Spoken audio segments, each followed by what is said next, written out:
আজকের ভিডিওটাতে খুবই গুরুত্বপূর্ণ কিছু বক্তব্য আছে। গত ৫৩ বছরে বাংলাদেশের রাষ্ট্র ব্যবস্থা যে সিস্টেমে গিয়েছে, তো সেই সিস্টেমে দেখা হয়েছে কি স্বাধীনতার পরে প্রধান রাজনৈতিক দল আওয়ামী লীগ, তাদের মধ্যে অনেকটা পরিবর্তন চলে আসছিল। অ্যাজ এ রেজাল্ট ১৯৭৫, তারপর আসছে বিএনপি, জাতীয় পার্টি, আবার আওয়ামী লীগ, আবার বিএনপি। দীর্ঘ এই পথ চলাতে একটা সরকারের সামনে আরেকটা সরকারের কর্মগুলো ছাড়া আর কোনো টার্গেট ছিল না। বাট তারা জানে সারা বিশ্ব কিভাবে চলে, কিন্তু রাষ্ট্র পরিচালনার ক্ষেত্রে কথায় কথায় আওয়ামী লীগ বিএনপির টানে, বিএনপি আওয়ামী লীগ এবং আওয়ামী লীগের টানে। তো এই যে টানাটানির খেলায় আসলে বাংলাদেশ কোথায় যাওয়ার কথা ছিল? এই যে আমরা অনেকে যারা শ্রমিক ভিসাতে মধ্যপ্রাচ্যে গিয়ে বসে আছি বা ইউরোপের বিভিন্ন দেশে গিয়া জীবন ঝুঁকি নিয়ে জীবন কাটাচ্ছি, কেন? তাদের দেশের ইকোনমিটা ভালো, তাদের দেশের জীবনযাত্রাটা ভালো। তা আমাদের দেশটার কি এরকম দরকার নাই? তো আমাদের দেশটা যদি এরকম দরকার হয়, সেটা করবে কে? সেটা করবে একটা রাজনৈতিক সরকার। তো এই রাজনৈতিক সরকাররা কী নিয়ে আছে?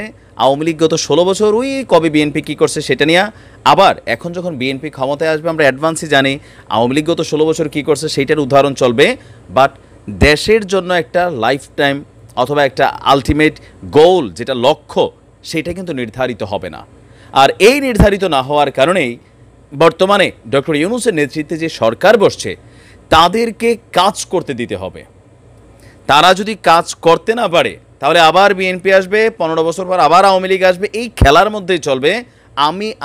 আমরা ব্যক্তি জীবনে গ্রামের মধ্যে রাস্তার নমুনা দেখেন, দোকানপাটের এলাকার নমুনা দেখেন, একটা সরকারি সুযোগ সুবিধা নিতে দেখেন, আপনি এদের তেল মারতে হবে, চাটতে হবে। আমরা এগুলোই করতেছিলাম এত বছর। বাট যেহেতু একটা পরিস্থিতি তৈরি হয়েছে, আমি মনে করি যে ডক্টর ইউনূস সাহেব আজকে যে বক্তব্য দিয়েছেন, প্রথম থেকেই ওনার বক্তব্য বা ওনার গোল একটা সুন্দর বাংলাদেশ। এই লোকটার কোনো লোভ নাই, লালসা নাই, টাকা পয়সার দরকার নাই। বাট তিনি চান যাতে একজন নোবেল লয়েট সারা পৃথিবীতে ঘুরেন, সেই জায়গাতে তিনি চান বাংলাদেশকে একটা সুন্দর প্ল্যাটফর্মে উপস্থাপন করার জন্য। তো যাই হোক, এই মুহূর্তে আমাদের অন্তর্বর্তীকালীন সরকার কতদিন মেয়াদে থাকবে, কতদিন পর তারা জাতীয় নির্বাচন দিবে। আর নির্বাচন নিয়ে ইতিমধ্যে আওয়ামী লীগের পক্ষ থেকে একটা বক্তব্য আসছে সজীব ওয়াজেদ জয়ের। তো এই মুহূর্তে মানসিক ভারসাম্যহীন তিনি, তার কথা বলে লাভ নাই। বাট বিএনপি বা জামায়াত ইসলাম তারা কিন্তু মনে প্রাণে চাচ্ছে যে নির্বাচনটা হোক। বিভিন্নভাবে তারা ইশারা ইঙ্গিতে বোঝানোর চেষ্টা করছে। তো দিন শেষে নির্বাচন নিয়ে ডক্টর ইউনূস একটা বক্তব্য দিয়েছেন। তিনি বলছেন যে তার হাতে এই মুহূর্তে ৬টা টার্গেট, এই অন্তর্বর্তী সরকার ৬টা বিষয় নিয়ে কাজ করছে। এই বিষয়গুলা যখন পারফেক্ট হবে, তখনই নির্বাচন হবে। আবার এই নির্বাচন কবে হবে সেটা আমরা জানি না, লাগতে পারে ৬ মাস, ৬ বছরও লাগতে পারে। তবে তিনি কোন ৬টা খাতকে সবচেয়ে বেশি গুরুত্ব দিয়ে কাজ করার চেষ্টা করছে এই সরকারটা। ইতিমধ্যে আমরা অনেক জায়গায় অনেক পরিবর্তন দেখছি। সরকারি যে প্রশাসনিক পোস্টগুলো আছে, আর্মি, পুলিশ, বিডিআর, তারপর ধরেন আমাদের নৌবাহিনী, বিমান বাহিনী, এই অনেক জায়গাতে রদবদল হচ্ছে। গতকালকে আপনি voice of the global south সম্মেলনে ভার্চুয়ালি যুক্ত হয়েছিলেন ডক্টর মোহাম্মদ ইউনূস। তো তিনি তার বক্তব্যে বলছেন যে আমরা যে সরকারটা নিয়ে কাজে বসছি, এই সরকার প্রায়োরিটিতে ৬টা কাজ করছে। এই ৬টা কাজ শেষ হলেই আপনার সরাসরি জাতীয় নির্বাচন আসবে। তো প্রথম কাজটা কি? নির্বাচন ব্যবস্থাকে ঠিক করা। এখন আমাদের দেশে গত ৫৩ বছরে যত দিন গিয়েছে, নির্বাচন কমিশন নামক স্বতন্ত্র একটা প্রতিষ্ঠান থাকলেও যেই সরকার ক্ষমতায় থাকে, সেই সরকারেরই একটা ডিপার্টমেন্ট হয়ে যায়। অ্যাজ এ রেজাল্ট অন্তর্বর্তীকালীন সরকারের প্রয়োজন পড়েছে। সো এই সিস্টেমটাকে আপনারা জানেন যে সাংবিধানিকভাবে অন্তর্বর্তীকালীন সরকার বাদ দেওয়া হয়েছিল। তো সেখান থেকে নতুন করে সম্ভবত এটাকে আবার কানেক্ট করা হতে পারে নির্বাচন ব্যবস্থা। দ্বিতীয়, যে কোনো একটা রাষ্ট্রের মানুষ কতটুকু নিরাপদ থাকবে সেটা ডিপেন্ড করে বিচার ব্যবস্থা। বিচার যদি ঠিক থাকে, অন্যায় সারা পৃথিবীতে আছে, কিন্তু আপনি যদি বাটে পড়েন, আইনের বাটে আপনার রক্ষা নাই। সারা পৃথিবীতে অন্যায় আছে, কিন্তু তাদের বিচারটা পারফেক্ট। আমাদের দেশে বিচার মানে যেই সরকার ক্ষমতায়, আপনার আমার দল, আমি কোন দলের, আমি কার কত কাছের লোক, এগুলার প্রায়োরিটিতে কিন্তু ম্যাক্সিমাম জায়গায় বিচারগুলো হয়। উদ্দেশ্যমূলক, হয়রানিমূলক, নাশকতামূলক মামলা দিয়া দে ভাই, অজ্ঞাতনামা। বাংলাদেশ একমাত্র দেশ যেখানে অজ্ঞাতনামা আসামি দিয়া এইভাবে যখন আপনার সাইজ করা দরকার একটা মামলাতে নিয়ে ঠুইকা দিচ্ছে। সো বিচার বিভাগ খুবই গুরুত্বপূর্ণ।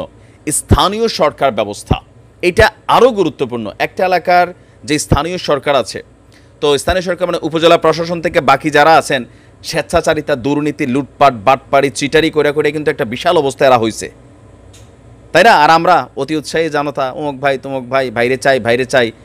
একদল বিদায় হয়েছে, আবার আরেক দল খাওয়ার জন্য ফেসবুকে পোস্ট টোস্ট করে। আপনার ফেসবুকে আছে না এলাকার, দেখবেন চোর বাটপার ডাকাতগুলা, অরিজিনাল যারা প্রকৃত রাজনীতিবিদ তারা চুপচাপ থাকলেও ওই খাওয়া যে ফাও খাওয়া গোষ্ঠী এরা কিন্তু নাইমা গেছে। আবার আওয়ামী লীগ আসার সময় আবার এরা নামবে, এখন এগুলো হাইড হয়েছে। তো আজকে এদের অবস্থা কি, বাড়িঘরে ঘুমাইতে পারে না। তো যাই হোক, স্থানীয় সরকার ব্যবস্থাটা পরিবর্তন করবে। এরপর হচ্ছে গণমাধ্যম।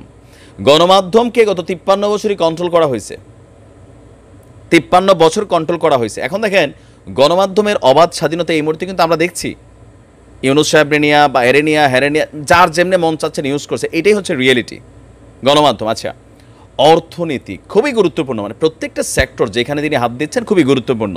অর্থনীতিকে পুনরুদ্ধার করতে হবে। লুটপাট যেই সরকার ক্ষমতায় থাকে এগুলা ভাই দেখেন যে দল করেন এই কথাগুলা বলার মতন সৎসাহস থাকতে হবে, তাই না? লুটপাটই তো আমরা কইরা গেছি এত বছর, বিএনপি করছি, আওয়ামী লীগ করছি, দেশের 12টা মারা যাইছি। আচ্ছা, ফাইনালি হচ্ছে শিক্ষা ব্যবস্থা। শিক্ষা জাতির মেরুদণ্ড, এই মেরুদণ্ড ঝুঁকে গেছে। নানান ধরনের উদ্ভট কর্মকাণ্ড শিক্ষানীতিতে আনা হয়েছে, কারণ এই দেশের মন্ত্রী এমপিদের ছেলেমেয়েরা এই দেশে খুব কমই পড়াশোনা করে। তাদের ছেলেরা উচ্চশিক্ষার জন্য দেশের বাইরে যায়, তারা তো শিক্ষানীতি দিয়ে কী করবে? ওই মাস্টার নিয়োগ দিতে কত ধান্দা হইব, কোন জায়গাতে কোন ধান্দা হইব, স্কুলের ভিতরে কত ধান্দা করব, এগুলাতে ব্যস্ত ছিল। তো সেক্ষেত্রে শিক্ষাটাও সংস্কার করা দরকার। এই যে বিষয়গুলা, এগুলাকে সংস্কার করতে যদি 5 বছর লাগে আমি রাজি আছি। রাজনৈতিক সরকার কখনোই এই সেক্টরগুলোকে গত 53 বছরে পরিবর্তন করে নাই, করলেও সেই পরিমাণটা ছিল চোখে পড়ার মতো না। সো ডক্টর ইউনূস যে সিদ্ধান্ত নিয়েছেন এগুলা করতে যদি 5 বছর লাগে লাগাক ভাই, আমি চাই থাকুক। এরপর আমাদের রাজনৈতিক দলগুলো আসবে, একটা টার্গেট থাকবে। তো কারা কারা আমার সাথে একমত পোষণ করেছেন কমেন্টে লিখতে পারেন। আসসালামু আলাইকুম।